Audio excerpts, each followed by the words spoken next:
Hello, and welcome to today's episode of Venena Mundi. It's the first in this channel's new playlist, dedicated to the most notorious and infamous poisoners of all time. Okay, so let's begin. On the 14th of June 1856, the Victorian physician and convicted poisoner Dr. William Palmer stepped onto the scaffold at Stafford Prison, eyed the structure suspiciously and asked, "Are you sure it's safe?" He moved forward, whereupon a noose was placed around his neck, and then the stool he was standing on was kicked away. Apparently justice had been done. The watching crowd cheered and went home satisfied, knowing that a leading member of society had got his comeuppance. Street sellers had made a tidy sum, and a few enterprising individuals even sold pieces of the hanging rope as souvenirs. The popular novelist Charles Dickens also got in on the act, calling Palmer the greatest villain that had ever stood trial at the Old Bailey. All was well in Victorian England. But was Palmer the heinous poisoner he was made out to be? Why would he kill his close friend? And was justice really done, or was Palmer just an unfortunate victim of circumstance? To find out, please continue watching this episode of Venena Mundi.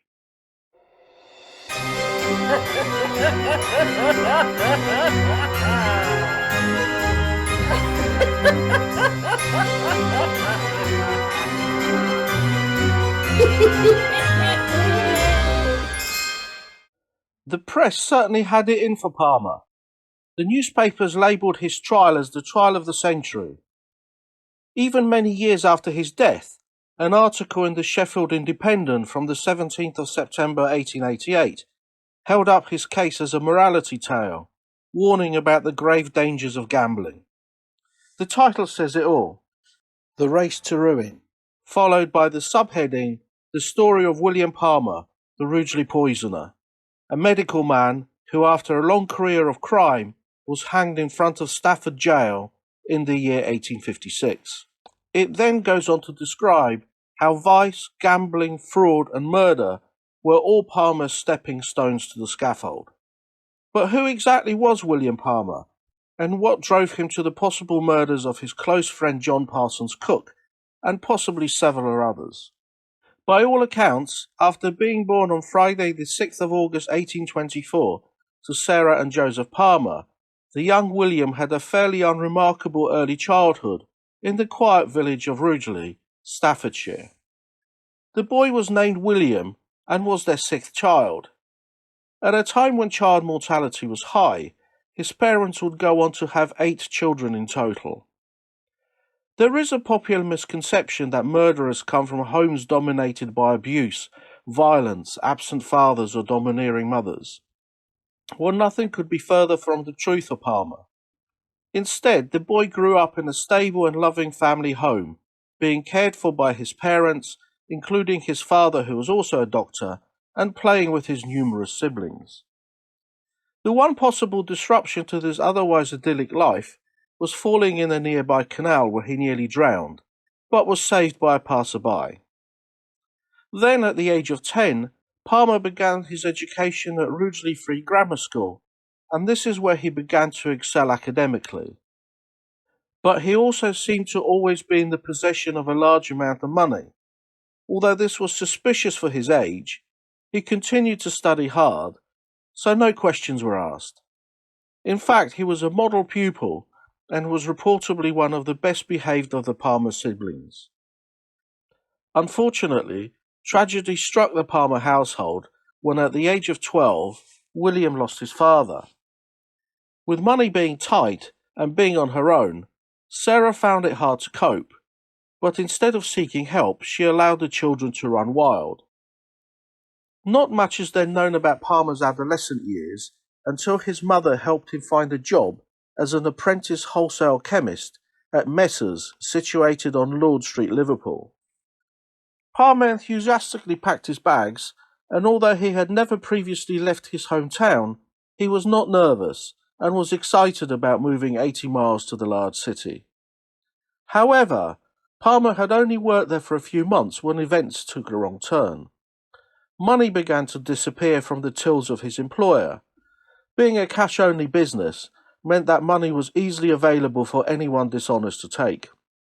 Eventually the owner noticed and began setting up traps to catch the criminal, but these failed to catch anyone, at least not until another employee reported Palmer, having allegedly seen him take some of the money. Terrified that her son would be arrested and become unemployable, Sarah Palmer travelled to Liverpool, pleaded with the owner, and paid back the money her son had stolen. The money for this came from a life insurance policy left after Palmer's father's death, and thanks to this generous act from his mother, Palmer avoided going to prison. He later admitted that he had taken the money to give to his girlfriend at the time, Jane Widnall, an older woman who was reportedly more interested in the insurance money than Palmer himself. However, with the policy gone, her love for Palmer apparently faded. It's no surprise that after the theft, Palmer lost his job, but at least he was free. Nevertheless, his reputation in Liverpool as a thief meant that no one else would employ him. So he left, travelling back home until he arrived at the village of Great Haywood, about 7 kilometres from his hometown. Now, being a relative backwater, no one in the area knew about his law-breaking, so he began an apprenticeship with Dr. Edward Tylercote, a local physician. His stay went relatively well until Jane and his past life caught up with him. To make Palmer jealous, she began dating his co-worker Peter Smirk. This occasion was the first time that Palmer began to display aggressive behaviour, first by cutting up Peter's boots, and then pouring acid on his clothes. But things didn't stop there. Palmer once more began stealing money from his employer, who for the time being remained oblivious to the fact. When Palmer thought he had taken enough, he and Jane fled to begin a life together. But Jane had expensive tastes, and it wasn't long before the money ran out. The pair returned, whereupon the theft was discovered. Once again his debts had to be paid off by his mother and other family members. Palmer seems to have been exceedingly lucky because he escaped prison again, but this time by promising to become a medical student at the Stafford Infirmary as a walk-in pupil. Jane clearly wasn't impressed with this decision, and possibly having to spend several years as the girlfriend of a penniless student, she told Palmer that she actually preferred Peter, after which she and Peter married and moved to Australia. By now, Peter seems to have lost most of his ability for self-control. There are mixed reports of how long he studied at Stafford, but it may have been as little as 2 weeks. Nevertheless, it was probably during this time that he became interested in poisons. For a small institution, the infirmary held a surprisingly large library, including many books on the subject.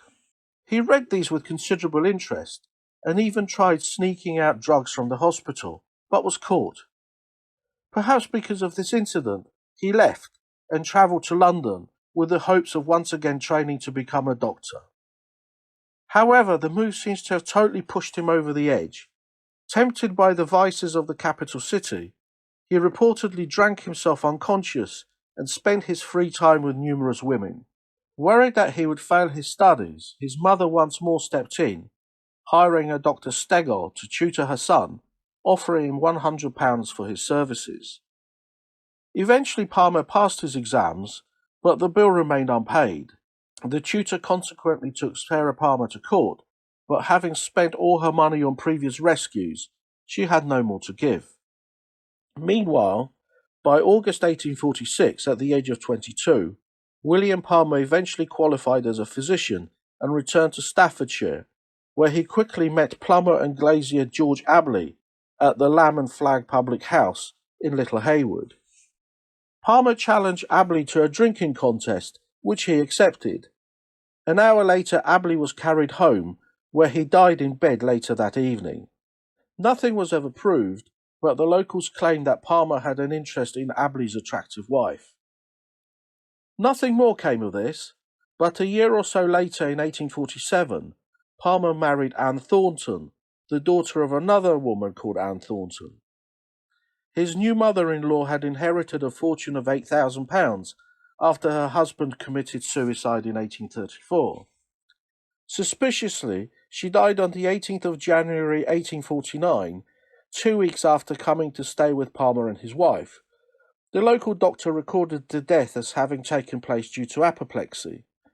It turns out that Palmer was greatly disappointed with the inheritance he and his wife gained from the death, having expected it to be a much greater amount.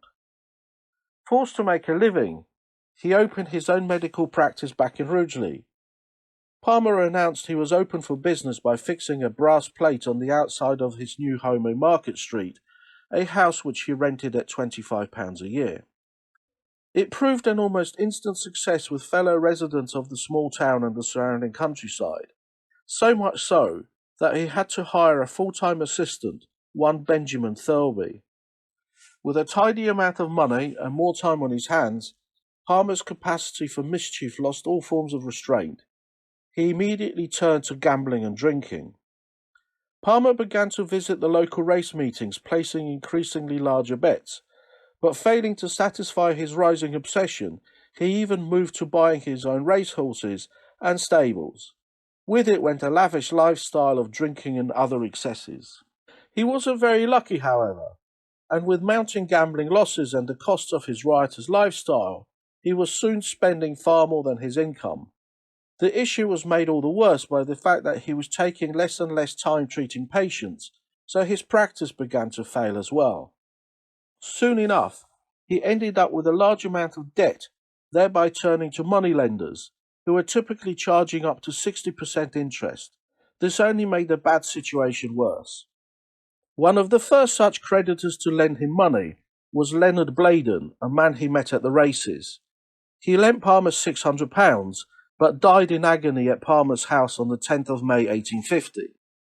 Palmer's wife was surprised to find that Bladen died with so little money on him, despite having recently won a large sum at the races. His betting ledgers were also missing, so there was no evidence of Bladen having ever lent Palmer any money.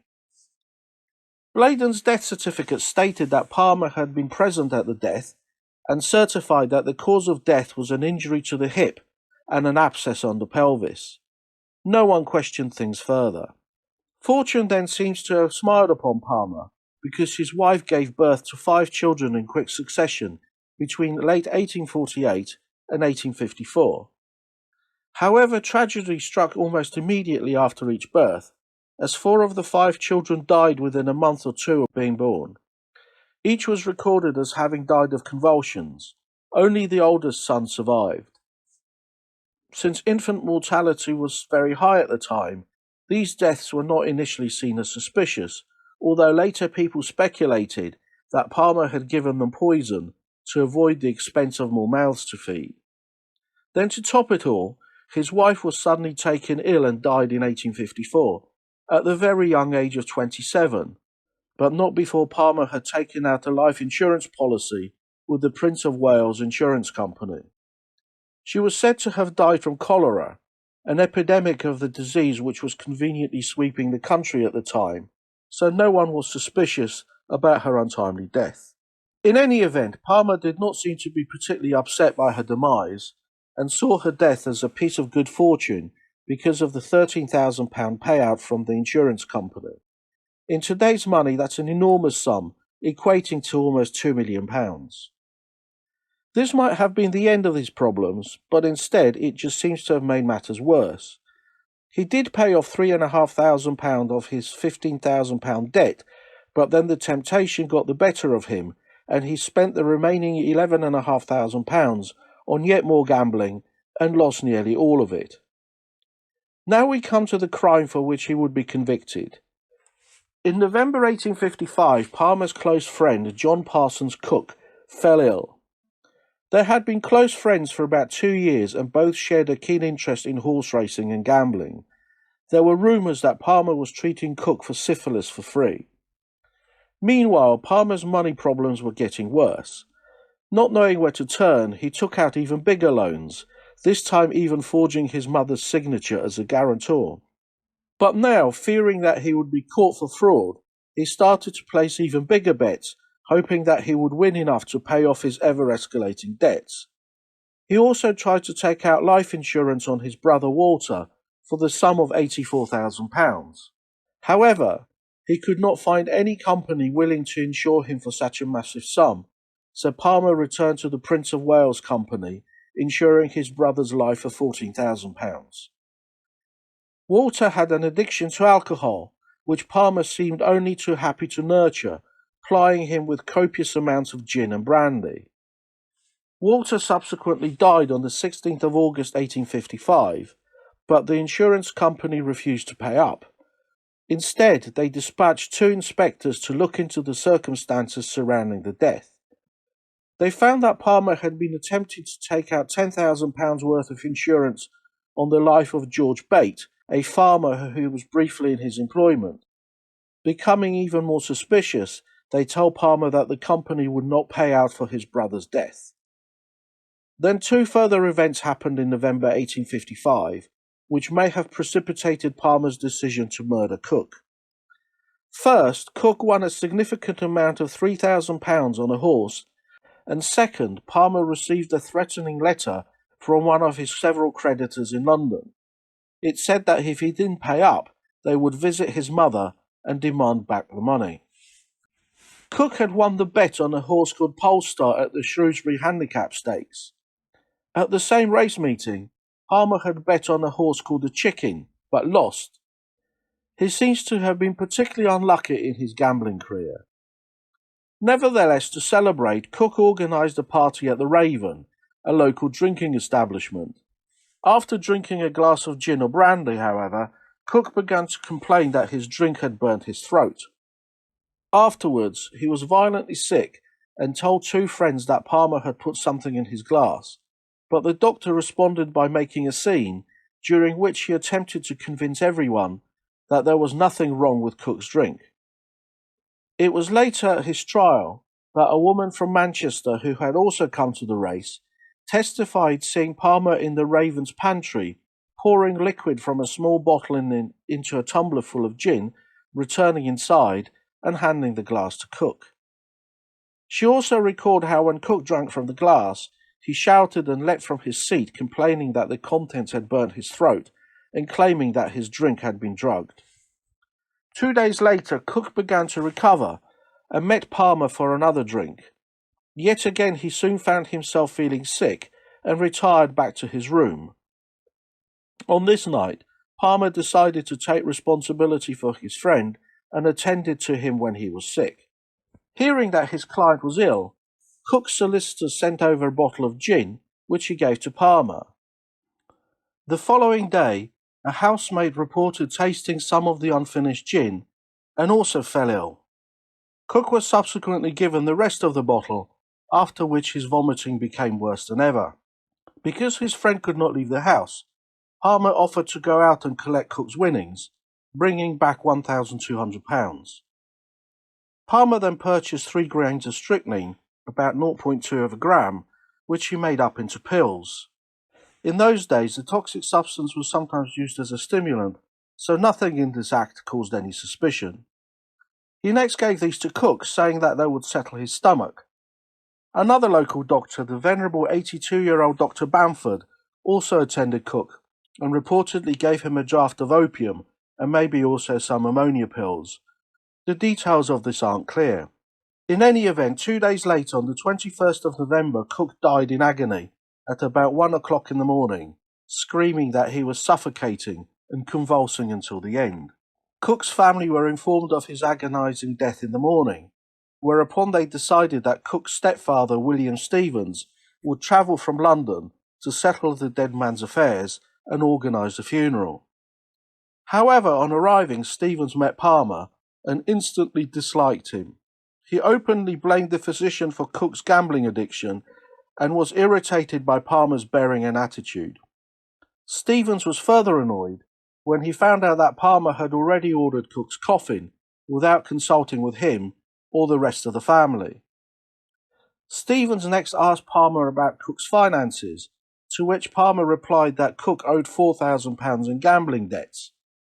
Stevens was astonished by this, more so because Cook also had recently inherited £12,000, and asked Palmer to produce Cook's betting books and receipts. However, Palmer insisted that the book was missing, even though only a few days before he had used it to collect Cook's £1,200 winnings. This made Stevens highly suspicious, but there was little he could do, so he demanded that Cook's room was sealed whilst he travelled back to London to appoint a solicitor who would then call for an immediate inquest. Meanwhile, Palmer obtained a death certificate from the same Dr. Bamford, whose verdict was that Cook's cause of death was apoplexy, an old-fashioned term for a stroke, or the bleeding within other internal organs. This, however, was insufficient evidence for a formal inquest, making a full post-mortem examination necessary. Without a suitable local medical establishment, the venue chosen was the Talbot Arms in Rugeley, and the autopsy was performed on the 26th of November. It was carried out by a medical student, Charles Devonshire, and his assistant Charles Newton, who was drunk throughout the proceedings, whilst overseen by Dr. Harland and a crowd of curious onlookers.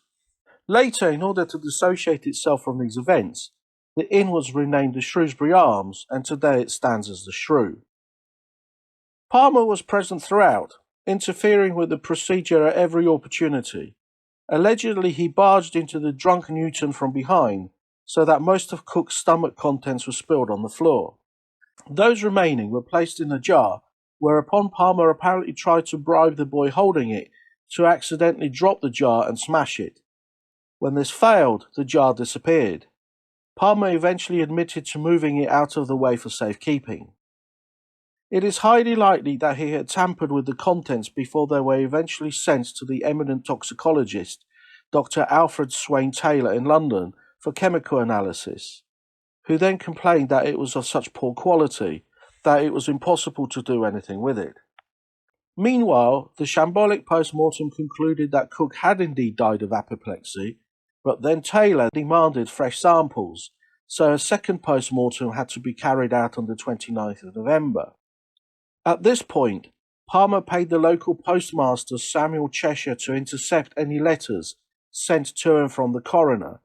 The postmaster would later be prosecuted for interfering with the mail and given 2 years in prison. Palmer himself then wrote to the coroner requesting he deliver a verdict of death by natural causes. The letter contained £10, which can only be interpreted as a highly unsubtle bribe.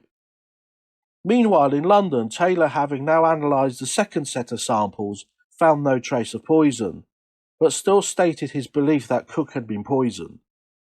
In his opinion, the symptoms suffered by Cook closely resembled those of strychnine poisoning, namely muscle spasms, difficulty breathing, rapid heartbeat, and eventual respiratory failure. Because of his standing as an expert toxicologist, the jury at the inquest that followed accepted Taylor's conclusions that Cook had been killed by being given strychnine by Palmer. On the 15th of December, they duly delivered the verdict. The deceased had died of poison willfully administered to him by William Palmer. Palmer himself was absent from the proceedings, apparently laid up in bed, trying to hide from those he owed money to. However, he was immediately arrested on charges of murder and also for forgery, the latter resulting from a statement by a lender who had just told the police his suspicions that Palmer had been forging his mother's signature. Palmer was taken to Stafford Jail, where he threatened to go on hunger strike, but backed down when the governor told him that he would be force-fed. Events then took a rather remarkable turn. Newspaper stories began to circulate accusing Palmer of murdering his 4 children to avoid feeding them due to his piling debts.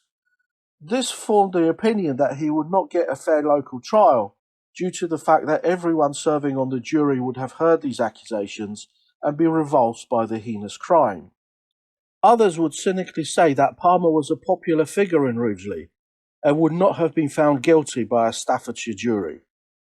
However, under English law at the time, people could only be tried in their own county court, so the law had to be changed for the trial to be moved. As a result, a new Act of Parliament was hastily passed, known as the Central Criminal Court Act 1856, also popularly known as Palmer's Act, allowing a crime committed outside of the City of London to be tried at the Central Criminals Court, the Old Bailey, rather than locally. At the same time, the Home Secretary ordered the exhumation of Palmer's wife and his brother's remains. Walter was too badly decomposed, but Taylor found antimony in several of Anne's organs.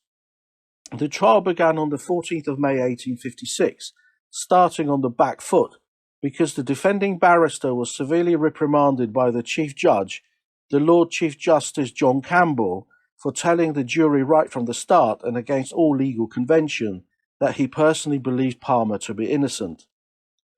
After this admonishment, when the trial finally got going, the prosecution ignored the deaths of Palmer's wife, mother-in-law, brother and children, focusing their sole attention on John Cook. The proceedings began with the cross-examination of the woman at the inn, now named Elizabeth Mills, who had claimed to have heard Cook publicly accusing Palmer of poisoning his drink during the celebrations at the Raven. The jury was then presented with the chemist who had sold Palmer strychnine. He told them that Palmer was going to use the poison on his dog. Another witness said that they physically saw Palmer buying the poison. The prosecution now turned to Palmer's financial affairs, one lender confirming that he'd lent Palmer a substantial amount of money, and Palmer's bank manager stated that his client's bank balance only stood at £9. Many of Palmer's gambling losses were then disclosed to the jury. Next, a witness who denied witnessing Palmer's application for his brother's life insurance was shown to be lying. His signature was clearly on the document, even though he denied it, thereby suggesting that Palmer was desperately looking for a fresh source of money. Finally, the trial turned to the cause of Cook's death. Each side rolled out its own expert witnesses, but none of them had any experience in human cases of strychnine poisoning. Dr. Bamford's original death certificate stating apoplexy was dismissed because he was deemed too old and of questionable mental capacity to be practicing medicine at his age. Then the toxicology expert and prosecution witness we met earlier, Alfred Taylor, made the categorical but wholly unsubstantiated claim that in his opinion Cook had died from strychnine poisoning. Consequently, in summing up, the prosecution painted Palmer as a man desperately in need of money to avoid going into debtor's prison, who murdered his friend John Cook for his money, and who then covered his tracks by sabotaging the post-mortem. Although the trial took 12 days, it only took the jury of 12 men 1 hour and 17 minutes to return a unanimous verdict of guilty. Palmer was sentenced to death. The execution date was set for Saturday the 14th of June 1856, back at Stafford Jail. At 1 o'clock that morning, Palmer had a brandy and water and fell asleep. At 2:30, the prison chaplain visited the condemned and stayed with him until 5 a.m.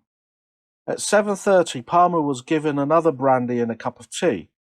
Then at 7:53, the bells rung out around the grounds, beginning the procession to the gallows. In those days, executions were public affairs, so a large crowd of between 30,000 and 35,000 people had gathered to watch the spectacle. Special trains from Birmingham, Stoke-on-Trent and even London had been laid on, and almost 200 police were brought in to maintain public order.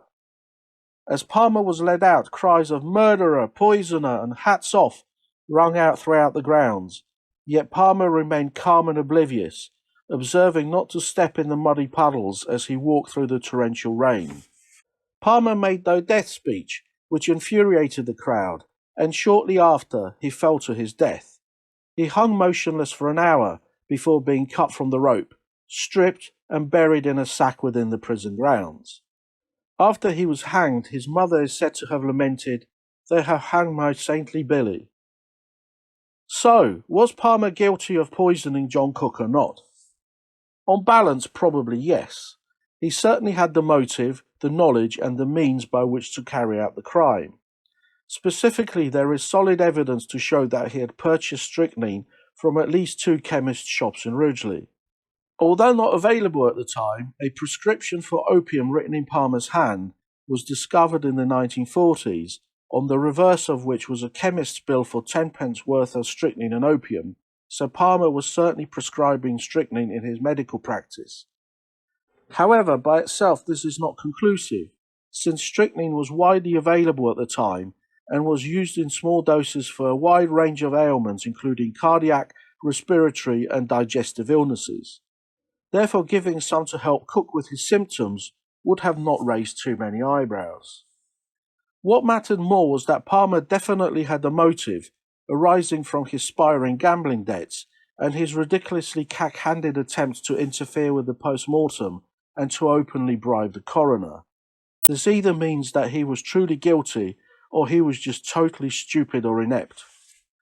Eventually, the evidence which swung the verdict was the testimony by Alfred Swine Taylor.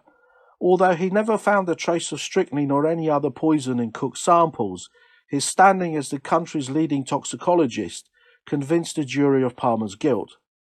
Taylor said that the symptoms of Cook's death were consistent with either tetanus or strychnine poisoning, and since Cook certainly didn't have tetanus, it only left one inescapable conclusion.